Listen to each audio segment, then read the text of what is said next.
L'été est là, pour certains c'est le moment de décompresser, de ne plus penser au travail, et du côté des marchés financiers, c'est la période où c'est généralement le plus calme. Mais même si c'est calme, c'est toujours ouvert pour les cryptos 24 heures sur 24, 7 jours sur 7, et aujourd'hui, on va aller faire un tour du côté des protocoles qui vous proposent de faire des quêtes. Parce que si on ne sait pas trop quoi faire durant cet été, il y a toujours moyen de rester actif avec ces quêtes. Et je pensais pas que ça arriverait un jour, mais il y a un petit nouveau dans le monde des quêtes sur le Web3, c'est D-Bank. Et oui, on parle bien de ce D-Bank, celui qu'on utilise pour aller faire son suivi de portefeuille, pour voir ce qu'on a sur la DeFi. Ils ont lancé récemment une petite section XP et dessus on va pouvoir retrouver des quêtes, on va pouvoir retrouver aussi un certain score et en fonction de l'activité que vous avez déjà sur votre portefeuille et sur D-Bank, vous pouvez réclamer une somme initiale d'XP. Pour ma part c'est 16 385 XP. Est-ce que vous en avez plus que moi? Est-ce que vous en avez moins? N'hésitez pas à me dire combien vous en avez en commentaire. Et c'est un peu comme sur Rabbi, si vous ne venez pas réclamer les points, ils vous appartiennent pas vraiment, donc pensez à réclamer ces points, il n'y a même pas besoin de signer une transaction ou quoi que ce soit. Là j'ai cliqué sur le petit bouton claim et c'est bon. Il y a bien évidemment possibilité d'inviter des gens pour avoir plus d'XP. Dans la description vous aurez sûrement les deux liens, le lien du site normal et le lien affilié. Comme ça vous êtes prévenus. Et ce système d'XP, c'est clairement un système à points, comme on pourrait retrouver sur la plupart des protocoles de DeFi qui n'ont pas encore de token et qui font farmer leur airdrop. J'en ai aucune idée de ce que ça va donner du côté de D-Bank, j'ai pas trop d'attente à vrai dire, et je trouve ça très étonnant qu'ils aient décidé de se lancer sur un système de quête. D-Bank, ils essayent de toucher un petit peu à tout, Ils ont déjà fait une sorte de réseau social qui existe encore, mais honnêtement, l'activité sur leur réseau social, elle est tout sauf organique. Les posts, ils vont généralement fonctionner parce qu'on va mettre de l'argent dessus pour inciter les gens à venir liker, à venir interagir, pour récupérer une petite partie de l'argent qui a été déposé. Sur le papier, c'était pas une mauvaise idée, mais à terme, ça crée des bots qui viennent juste liker, reposter des posts, participer au Lucky Draw. C'est pas très passionnant, honnêtement, le réseau social de D-Bank, Et ce système d'XP, du coup, qu'est-ce que ça donne? On va aller voir les quêtes. Alors, a priori, c'est pas nouveau. Quand on va sur l'onglet des quêtes, il y en a qui ont déjà commencé il y a quelques jours, mais il me semble que ça fait que 2-3 jours qu'ils l'ont annoncé officiellement, ce système de quête. Donc à mon avis c'était peut-être pas disponible pour tout le monde, il y avait quelques personnes qui étaient whitelistées probablement pour les premières quêtes. Et le premier truc que je reproche à D-Bank, c'est que ça fonctionne exactement comme leur réseau social. On a exactement la même interface. Les projets qui font des quêtes, c'est sous forme de posts, donc on n'a pas l'impression que c'est des quêtes, on n'a pas l'impression que c'est différent des posts normaux du réseau social. En plus, il peut y avoir des récompenses comme sur le réseau social de base. Les projets peuvent déposer des dollars pour inciter les gens à liker, à reposter, etc. Alors ça s'intègre sûrement très bien sur la partie réseau social de D-Bank, mais quand on veut juste aller faire les quêtes, je vois pas du tout l'intérêt de retrouver les quêtes dans ce format-là. C'est pas du tout intuitif. On est obligé de voir les quêtes les plus récentes qui sont postées en première, et ensuite on descend jusqu'à en trouver une qui pourrait nous intéresser. Et même là, si je trouve un projet qui m'intéresse, je sais pas encore ce qu'il faut faire sur la quête. Parfois, ça va être écrit dans le post du protocole, mais parfois il y aura des actions qui ne sont pas écrites. Là, j'ai pas testé avant de faire cette vidéo, je découvre en même temps que vous. Il y a Betfury du coup qui a fait un post. A priori, il y a 100 XP à gagner, et il y a même des récompenses bonus. Ça me fait un petit peu penser à ce qu'il y a sur Galaxy de temps en temps. Les gens peuvent participer à des quêtes et il y a des petits tirages au sort pour récupérer certaines récompenses. Et là on peut récupérer, il y a 3 euros gagnants qui participeront à cette quête et qui gagneront 30 $ chacun. C'est plutôt cool, honnêtement, ça donne envie d'aller faire ces petites quêtes. Mais bon, là il y a déjà 730 participants, ça vient de se mettre à jour, donc c'est quand même beaucoup. Et voilà, dans le post, ça me laissait penser qu'il fallait juste aller staker des cryptos pour participer à la quête. Et en fait, c'est pas du tout ce qu'il faut faire. Il faut rejoindre le Telegram de Betfury et aller visiter le site de Betfury. Bon, ça pour le coup, c'est plutôt facile. Pour Telegram, moi c'est grisé parce que j'ai pas lié de compte Telegram à mon compte D-Bank. Donc ça veut dire qu'il y a certaines quêtes que je vais pas pouvoir faire. À la limite, ça c'est pas très grave. Sur tous les autres protocoles où on peut faire des quêtes, on a besoin d'ajouter un compte Telegram, un compte X, un Discord parfois pour pouvoir faire certaines quêtes, donc ça me choque pas, mais là du coup c'est dommage pour mon cas, je vais pas pouvoir valider cette quête. Je vais peut-être essayer de trouver une quête que je pourrais faire qui est pas trop compliquée. En général on peut regarder les quêtes qui sont faites par beaucoup de participants, c'est les plus faciles. Là on voit aussi qu'il y a des quêtes qui sont terminées, il y a écrit closed ici, mais c'est en petit, c'est en rouge. j'ai pas tout de suite compris que certaines quêtes étaient terminées, je cliquais dessus et je voyais que je pouvais pas les valider, j'ai compris après qu'elles étaient terminées. Il y a vraiment rien d'instinctif je trouve sur l'interface de D-Bank. Là pareil, on pourrait pas avoir un filtre pour juste voir que les quêtes qui sont actives, c'est vraiment trop demandé. Bon, c'est tout nouveau, ça a été ajouté il y a très peu de temps, donc à mon avis ça va être affiné avec le temps, ils vont rajouter des trucs petit à petit. Mais pour l'instant, je le dis honnêtement, c'est très mauvais ce système de quête. Je sais pas trop ce qu'ils ont essayé de faire, ils ont essayé de copier un petit peu Galaxy peut-être, mais l'interface est pas faite pour ça, ça s'intègre peut-être bien à leur réseau social, mais dans ce cas-là, pourquoi on le retrouve en dehors du réseau social? Enfin, c'est trop bizarre. Et je viens de cliquer au pif sur une quête de Orderly, et là c'est encore plus bizarre. D-Bank, il se lance dans un système à quête. Qu'est-ce qu'il faut avoir fait pour valider la quête d'Orderly? Il faut avoir fait une quête sur Galaxy. Donc dans ce cas-là, je vois même pas l'intérêt de faire une quête s'il faut juste l'avoir déjà faite, mais sur un autre site. Un petit peu curieux, mais bon, pourquoi pas, hein. Pour ceux qui l'auraient déjà faite sur Galaxy, ça laisse une deuxième chance d'avoir un rewards, sait-on jamais. Bref, D-Bank, ils essayent, pour l'instant c'est tout nouveau, je demande à voir quand même comment ça va évoluer, mais si ça change pas, si ça reste comme ça, je trouve ça vraiment nul. Vraiment, il n'y a pas d'autre mot, c'est pas instinctif, c'est pas terrible, ça me donne pas envie. Il y a un autre protocole qui porte tout un système de quêtes, je m'attendais pas non plus à ça.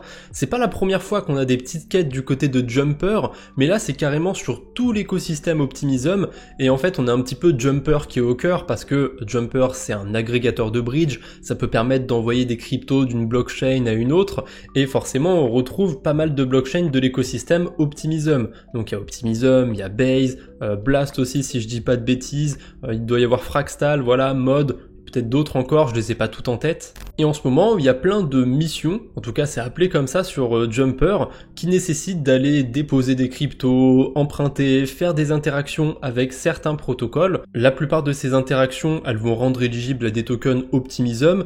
Il y en a quelques-unes qui vont rapporter de l'XP sur Jumper. Et c'est un système de quête qui est un petit peu particulier. Il faut pas aller cliquer sur des boutons, valider, etc. Il faut vraiment juste aller sur les protocoles, et normalement vous allez récupérer l'XP naturellement, sans avoir besoin d'aller le réclamer par vous-même. Et pour les récompenses en token OP, parce qu'il y a plein de récompenses en token OP à venir chercher par ici par là, c'est AZK du montage. Petite coupure parce que je disais une bêtise à ce moment-là dans la vidéo, donc je refais la petite explication. Les tokens Optimism, ils sont à gagner de manière linéaire. Ça veut dire que plus vous allez déposer sur un protocole, et plus vous allez pouvoir récupérer de tokens Optimism. Typiquement, si vous avez 1% des liquidités sur une pool et que vous restez dessus tout l'été, eh ben vous allez récupérer 1% des tokens OP. En vrai, on n'est pas vraiment sur des quêtes, c'est plus une campagne de yield farming, mais le packaging autour, ça fait penser un petit peu à des quêtes. Cette campagne en tout cas, elle s'appelle Superfest. Je sais pas si elle est lancée spécifiquement par Jumper, mais en tout cas la page pour retrouver tous les protocoles qui sont sur ces quêtes, c'est sur Jumper, donc j'ai quand même l'impression que c'est à l'initiative de Jumper. Et pour ceux qui se demanderaient combien de temps ça dure ce Superfest, on n'a pas les dates exactes de début et de fin. Ça a commencé au début du mois de juillet et ça va terminer à la fin du mois d'août. C'est un petit peu ce qui m'a donné l'idée du titre de cette vidéo, hein. Ça va se passer l'été, donc par extension j'avais envie de voir ce qui se passait aussi sur les autres protocoles, s'il y avait des quêtes sympas à faire pour cet été. Bon, du côté de D-Bank c'était pas terrible, du côté de Layer 3 on a l'airdrop qui devrait pas tarder, ça devrait arriver un peu après le 22 juillet, parce qu'il y a une snapshot qui est faite le 22 juillet, et d'ailleurs j'aurai une petite astuce à vous donner à la fin sur Layer 3. Mais avant ça, on va passer 2 campagnes qui sont actives en ce moment. C'est pas impossible que si vous regardez ma vidéo dans 2 semaines, dans 1 mois, ces campagnes soient passées et que du côté de Layer 3 il soit déjà autre chose. Ça a tendance à s'enchaîner assez vite du côté de Layer 3, mais pour l'instant, si vous farmez du côté de Scroll, je sais qu'il y en a pas mal qui le font, donc c'est l'occasion, vous avez des quêtes à faire du côté de Scroll sur Layer 3, il y en a quelques-unes que j'ai déjà validées, bon, après elles étaient plutôt faciles celles-là. Je vois qu'il y en a une sur Mitosis aussi, Mitosis, il y a pas mal de monde qui en a parlé dans la sphère crypto française je trouve, donc si vous avez déposé des liquidités sur Mitosis sur Scroll, normalement il n'y a même pas besoin de le refaire, vous pouvez aller directement valider la quête. Si ça vous intéresse, de toute façon il y aura tous les liens en description, vous retrouverez les quêtes de Scroll, il y aura le lien pour retrouver la même page que moi. Et il y a une autre blockchain aussi qui fait des quêtes en ce moment. Perso, ça m'intéresse pas du tout. Il y en a quelques-unes que j'ai essayé, voire que j'ai faites. Ça permet de gagner du Linea XP, donc les sortes de points de la blockchain Linea. Et c'est beaucoup de quêtes qui sont à base de mines de NFT. Heureusement, c'est des mints gratuits, parce que Layer 3 ils nous ont habitués à faire plein de mints à 2-3 dollars qui sont inutiles. Là, heureusement, c'est des mints gratuits, ou essentiellement, en tout cas toutes celles que j'ai vues, c'était des mints gratuits. Mais en général, c'est des mints qu'il faut aller faire dans les 2 jours, à partir du moment où c'est lancé. Faut être assez rapide de ce côté-là, assez réactif. C'est pas pour moi, honnêtement, mais pour ceux que ça intéresse en tout cas, et il y a des quêtes du côté de Linea. Et enfin, ma petite astuce pour ceux qui voudraient farmer l'airdrop de Layer 3, comme je vous l'ai dit, la snapshot c'est le 22 juillet, c'est pas encore terminé, donc si vous regardez ma vidéo après le 22 juillet, ce sera peut-être pas intéressant, mais si vous la regardez avant, pensez à utiliser de temps en temps l'agrégateur de DEX et de Bridge de Layer 3. C'est pas le Layer 3 qui le développe directement, en fait, ils utilisent juste la solution de Socket et de Liffy. Donc Socket, c'est ceux qui sont derrière Bungie, et Liffy, c'est ceux qui sont derrière Jumper qu'on a été voir tout à l'heure. Donc si vous farmez déjà Bungie ou Jumper, parce que oui, il y a un airdrop à farmer sur ces deux protocoles, et ben autant les utiliser via Layer 3. Ça va vous permettre de faire un petit peu d'une pierre deux coups. À mon avis, il y a pas mal de gens qui vont sous-estimer ça sur Layer 3. La plupart des gens, ils s'intéressent uniquement au cube. Mais si vous êtes un utilisateur normal de la DeFi, on va dire, vous allez être amené de temps en temps à échanger des cryptos, à bridger des cryptos. C'est toujours mieux d'utiliser des agrégateurs. Ça marche très bien sur Bungie et sur Jumper. Et ben autant utiliser Layer 3 par-dessus, parce que si on va du côté des rewards, si on regarde un petit peu la saison 1, la saison 2, il y a un truc qui est traqué, c'est le volume qu'on a sur Layer 3. Alors, je suis pas un exemple non plus, j'ai fait quelques transactions quand j'en avais l'occasion, j'ai pas cherché à le farmer plus que ça, mais si jamais vous avez l'occasion de bridger, d'échanger des cryptos, au lieu d'utiliser Bungie ou Jumper, allez les utiliser via Layer 3. Il y a des frais qui sont pris par Layer 3, mais il y a moyen de ne pas avoir les frais sur Layer 3, c'est tout simplement d'utiliser un discount, et si vous avez fait quelques quêtes pour avoir des cubes, vous en avez forcément débloqué gratuitement, donc c'est dans la section Trophy Road, et même si vous les avez gagnés durant la saison 1, il y a encore moyen de les utiliser. Donc allez les utiliser si vous avez besoin d'échanger. On a le discount pour trader, donc sur l'agrégateur de DEX pour échanger une crypto sur la même blockchain, et le discount de bridge, ça c'est quand on a besoin de passer d'une blockchain à une autre. Voilà, c'est un petit conseil, ça changera peut-être pas grand chose, mais franchement si on utilise déjà Jumper ou Bungie, bah c'est toujours un petit bonus d'utiliser Layer 3. Au final vous allez faire exactement les mêmes transactions et vous allez peut-être farmer juste un airdrop en plus. Bref, c'est bien sympa Layer 3, c'est pas non plus le centre du monde, c'est pas le seul protocole qui existe, et pendant un moment, Linea, il s'était intéressé à un autre protocole similaire, ça s'appelle Intract. Bon, étonnamment, je trouve qu'ils sont plus trop de ce côté-là, ils sont plutôt focus sur Layer 3. Ils ont choisi un petit peu leur territoire, mais il y a toujours des quêtes sympas à faire du côté d'Intract. Après, je vous avoue que je passe pas souvent sur Intract, je sais pas pourquoi, j'arrive pas à accrocher. Les quêtes sont sympas, ça fonctionne un petit peu, c'est un petit peu un hybride pour moi entre Layer 3 et Galaxy qu'on va les voir juste après. Comme sur Layer 3, on est un petit peu guidé par la main, on clique sur une quête et ça va nous montrer tout ce qu'il faut faire pour valider la quête, et à la fin, on est récompensé par de l'XP. Parfois, il y a des quêtes aussi sur des protocoles qui donne quelques tokens, ça peut arriver, mais comme pour Galaxy, je trouve qu'il rajoute trop cet aspect social où il faut aller suivre des comptes, il faut rejoindre des Discord, etc. Et moi ça me saoule un petit peu, honnêtement, j'aime pas faire ça. Du côté de Layer 3, on le retrouve pas souvent. Sur Layer 3, c'est beaucoup d'interactions sur la blockchain. Bon, avec leurs NFT, les cubes qu'ils ont rajoutés, on a eu beaucoup de quêtes qui étaient un petit peu inutiles et sur lesquelles parfois il y avait besoin de rien faire à part claquer 20 centimes de frais sur Layer 3, mais on retrouve pas si souvent cet aspect social où il faut aller rejoindre des Discord, des Twitter. Ça arrive qu'il y en ait, mais c'est pas systématique. Alors que là, sur Intract, c'est quasiment sur tous les projets. Honnêtement, c'est un peu chiant, et je pense que c'est ça qui me fait plutôt aller sur Layer 3. J'aime pas le côté social sur les quêtes. Après, si vous, ça vous dérange pas, eh ben, allez jeter un coup d'œil du côté d'Intract, il y a plein de quêtes à faire, et en plus, ils ont carrément une section qui s'appelle Airdrop Opportunities. Ça veut pas dire qu'en faisant ces quêtes, vous allez avoir des airdrops, vous allez gagner plein de sous, mais au moins, ça va vous faire découvrir certains projets, et là, il y en a sous mes yeux que je connais même pas, donc il y a peut-être des choses intéressantes à découvrir du côté d'Intract. C'est vraiment le but de ces protocoles, c'est de faire découvrir des projets.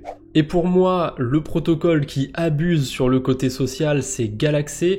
Alors je sais pas si ça se prononce comme ça, si c'est plutôt Galaxy, Galaxy, on s'en fout comment on le prononce, c'est pas le problème. Je le dis tout de suite, Galaxy, je suis pas fan. Néanmoins, je fais quand même quelques quêtes de temps en temps dessus, parce qu'il y a des trucs sympathiques, surtout pour ceux qui farment du côté des testnets. Je vais vous montrer 2-3 exemples, mais avant, vous avez peut-être des tokens Arbitrum à aller récupérer. Si vous avez fait des quêtes du côté de Galaxy et que grâce à ces quêtes vous avez interagi sur Arbitrum, vous avez peut-être des rewards à récupérer. Il y a 3 niveaux de rewards. La première, c'est si vous avez au moins une transaction sur Arbitrum entre le 11 novembre 2023 et le 13 juin 2024. Alors de mon côté, j'ai fait des transactions sur Arbitrum, mais pas via Galaxy. Donc je suis pas éligible, j'ai pas validé ce critère. Je le précise bien, hein, si vous avez fait des transactions, c'est cool, mais il faut vraiment avoir fait les quêtes Galaxy à côté, il faut avoir fait les transactions grâce à Galaxy. Au moins une quête, c'était plutôt facile à faire, et du coup il y a pas mal de monde qui sont sur cet échelon-là. On a le deuxième échelon où il faut avoir fait au moins 10 transactions plutôt sur Arbitrum. Je sais pas exactement combien il y a de tokens Arbitrum à réclamer à chaque fois, à chaque palier, mais il me semble que sur le dernier c'est quelque chose comme 80 tokens Arbitrum, donc c'est pas si mal honnêtement, et par contre là le palier il est assez haut, il faut avoir fait au moins 100 transactions sur Arbitrum entre le 11 novembre 2023 et le 13 juin 2024. On sait jamais, même si c'est le plus petit niveau, c'est toujours des récompenses qui viennent se prendre, et il n'y a pas besoin de payer 25 centimes pour les récupérer comme sur Layer 3, il y a juste besoin de éventuellement faire une transaction, mais je suis même pas sûr, hein. C'est possible que le claim soit gratuit, qu'il y ait juste besoin d'appuyer sur un bouton. Je suis pas éligible de mon côté, donc je saurais pas vous dire, mais n'hésitez pas à me le confirmer ou me l'infirmer dans les commentaires. Du coup, on passe un petit peu au testnet du côté de Galaxy, et pour moi, c'est dans ce cas de figure que Galaxy est très intéressant. Ça permet d'avoir beaucoup de quêtes sur des blockchains qui sont en train de se lancer ou des projets qui sont en train de se lancer, et il y a plus d'un projet qui a récompensé les utilisateurs de Galaxy. Alors là, de tête, je saurais pas trop vous dire quel projet, même si je sais que Jumper, ils ont déjà donné de l'XP à ceux qui faisaient des quêtes sur Galaxy. Bon, là on n'est pas sur des cryptos, on est plus sur des points, mais je sais qu'il y a déjà des airdrops qui ont pris comme critère des quêtes Galaxy. Ça veut pas dire qu'il faut passer tout son temps sur Galaxy et faire toutes les quêtes que vous voyez passer, mais ça peut être sympa si vous avez un petit peu de temps et qu'il y a une blockchain, un protocole qui vous intéresse, sur lequel vous avez envie de passer un petit peu de temps pour découvrir. Et en plus, comme on est sur testnet, il n'y a pas un réel investissement financier, ça va surtout être du temps. Après, il faut pas sous-estimer la valeur de son temps, pensez-y quand même. Allez, les projets du coup qui sont sous mon radar en ce moment et sur lesquels on peut retrouver des quêtes du côté de leur testnet, il y a premièrement Sonic. Donc Sonic, c'est un Layer 2 de Solana. Je crois pas que ce soit le Sonic de Phantom, il me semble que c'est deux projets qui ont le même nom mais qui sont différents. En tout cas voilà, il y a des quêtes du côté de Sonic SVM, je vous mettrai le lien dans la description. On en a aussi du côté de Babylon Chain.